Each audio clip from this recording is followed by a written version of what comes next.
Hello WhatsApp guys, welcome back to our channel రెక్కీ life. So guys, ఈరోజు video ఏంటంటే అఘోరీ అన్నమాట. సో అఘోరీ గురించి మనందరికీ తెలుసు అనమాట. సో అఘోరీ అయితే ఎంత సోషల్ మీడియాలో ఇంపాక్ట్ క్రియేట్ చేసిందో, సోషల్ మీడియాలో ఎంత హల్చల్ చేసిందో, ఎంత వైరల్ అయిందో, ఎంత హల్చల్ చేసిందో అందరికీ తెలుసు అనమాట. సో ఈరోజు అఘోరీ జైలుకి వెళ్ళి మళ్ళీ తిరిగి వచ్చి సోషల్ మీడియా ముందుకు వచ్చిందనమాట. సో అప్పుడు ఒక వర్షిణి అనే అమ్మాయితో పెళ్ళి ప్రేమ అనే ఒక పెద్ద డ్రామా నడిచిందనమాట. సో ఇప్పుడు అదే అఘోరీ జైలుకి పోయి వచ్చిన తర్వాత తన మాటలు వింటే మాత్రం చాలా అంటే చాలా బాధ అనిపిస్తుంది. సో మనోడు చేసింది కూడా అంతా ఇంత కాదు, చాలా యాక్షన్కి ఓవర్ యాక్షన్ చేసాడు అనమాట. సో పావులు యాక్షన్ చేయాల్సిన కాడ రూపాయి యాక్షన్ చేసాడు అనమాట. దానికి బదులుగా జనాలు ఎట్లా పడితే అట్లా ఇచ్చి పడేసిర్రు. సో అందరు ఇచ్చి పడేయడమే కాకుండా వర్షిణి అనే అమ్మాయి అయితే గట్టి ఇచ్చి పడేసింది అనమాట. సో అమ్మాయిలు అబ్బాయిలనే కాదు అఘోరాలను కూడా మోసం చేశారు అనే ఇంటెన్షన్ కూడా తీసుకొచ్చింది అనమాట. సో వీడియో అయితే స్కిప్ చేయకుండా చూడండి, ఫుల్ అంటే ఫుల్ క్రేజీగా ఉంటుంది. ఫస్ట్ టైం నా వీడియో చూసినట్లయితే నా ఛానల్ని సబ్స్క్రైబ్ చేసుకోవడం మాత్రం మర్చిపోకండి. నేను మంచి మంచి కంటెంట్తో మీ ముందుకు వస్తాను. సో ఇప్పుడైతే టాపిక్లోకి వెళ్దాం. సో అఘోరీ అనే విషయం మనకు తెలిసిన విషయమే. అఘోరీ అంటే ఎంత హల్చల్ చేసిందో కూడా మనకు తెలిసిన విషయమే. పోలీస్ స్టేషన్ దగ్గర అక్కడ ఇక్కడ రోడ్ల పైన జనాలను కొడుతూ ఇట్లా చాలా విషయాలు చేస్తూ వైరల్ అయిందన్నమాట. సో వింత వింత పూజలు చేస్తూ వైరల్ అయిందన్నమాట. దాని గురించి కొంతమంది స్వామీజీలు కూడా ఇంటర్వ్యూలు ఇచ్చారు. నిజమైన అఘోరీ ఎలా ఉంటుంది, అసలు అఘోరీనేనా కాదా అని చెప్పేసి కొంతమంది స్వామీజీలు అయితే కూడా ఇంటర్వ్యూలు ఇచ్చారు. తను కొంచెం ఫేక్గా కనిపిస్తుందని కూడా చెప్పారు అనమాట.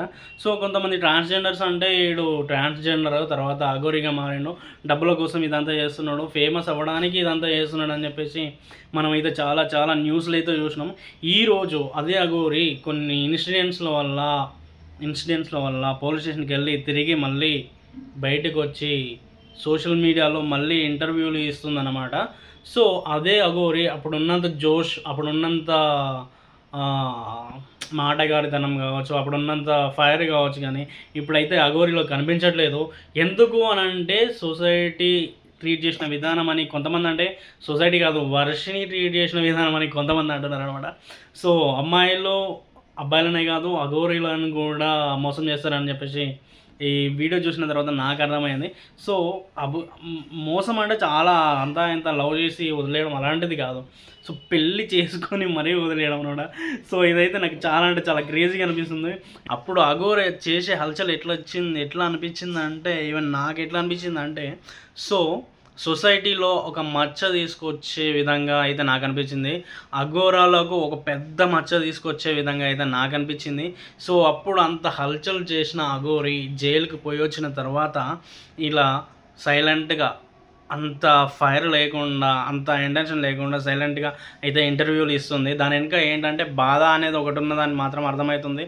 పెళ్ళి చేసుకుని మోసం చేసిందని చెప్పేసి అర్థమవుతుంది. అసలు అఘోరాలు పెళ్ళే చేసుకోరు, ఇక్కడే మనకు ఫేక్ అఘోరీ అని చెప్పేసి అర్థమవుతుంది అనమాట.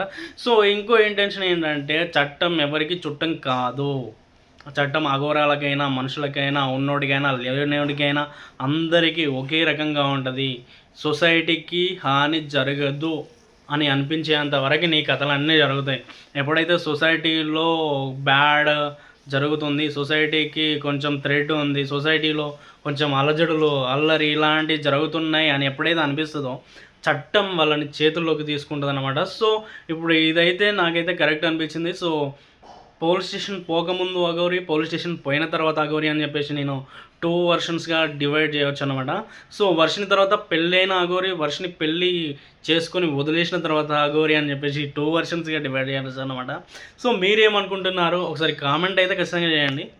సో ఇప్పుడు వర్షిని చేసింది కరెక్టా కాదా అనేది మీకు అనిపిస్తే ఖచ్చితంగా కామెంట్ చేయండి. వీడియో నచ్చినట్లయితే లైక్ చేయండి, షేర్ చేయండి, కామెంట్ చేయండి, సబ్స్క్రైబ్ చేయడం మాత్రం మర్చిపోకండి. Please do subscribe my channel. మరొక వీడియోతో మేము ముందుకు వస్తాను. So bye bye.